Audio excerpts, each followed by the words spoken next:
আজকে ছিল 9ই মে শুক্রবার। এখন সকাল প্রায় ওই 10টার মতন বাজছে। গরম হোক কি ঠান্ডা, সবসময় চা খেতে কিন্তু সকালবেলা বেশ ভালো লাগে। আজকে সকাল থেকে ওয়েদারের দেখাচ্ছে 38 ডিগ্রি টেম্পারেচার। বুঝতেই পারছো কতটা গরম, আর এই গরমে রান্নাঘরে থাকাটা সব থেকে কষ্টের।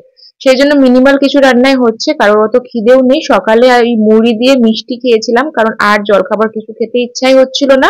কালকে রাত্রে অনেক কিছু হেভি খাওয়া হয়ে গিয়েছিল, সেই জন্য ফ্রিজে প্রচুর এই কুলফি গুলো ছিল, তো সেই জন্য সবাই মিলে একটা করে কুলফি খেলাম। গরমের সময় এটা খেতেই মজা। তারপরে তোজোকে স্নান টান করিয়ে দিয়েছি, আর আমি ওখানে ডি10 অ্যাপ্লাই করেছি। তোমরা অনেকেই জিজ্ঞেস করেছিলাম এই কি ডি10 অ্যাপ্লাই করি। তো আমি অনেকদিন ধরেই নেচার্স এর এই ল্যাক্টো ডি10টাই অ্যাপ্লাই করি।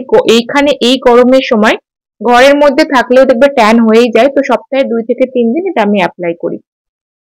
তোজোকে খাওয়ানো হয়ে গেছে। আমাদের খাবারের মেনুতে আজকে ছিল শাক ভাজা, আলু উচ্ছে ভাজা, টকের ডাল, আলু পোস্ত, আর রাত্রেবেলার জন্য ডিমের ঝোল করে রাখা হয়েছিল। তোজোর জন্য আবার মাগুর মাছের ঝোলও করা হয়েছে। কালকে রাত্রে যে মাটন হয়েছিল সেটা বেঁচে গিয়েছিল, তো সেটা গরম করে নেওয়া হয়েছিল। আর এখন বাজারে বেশ ভালো আম এসেছে, মিষ্টি, সেটাও ছিল।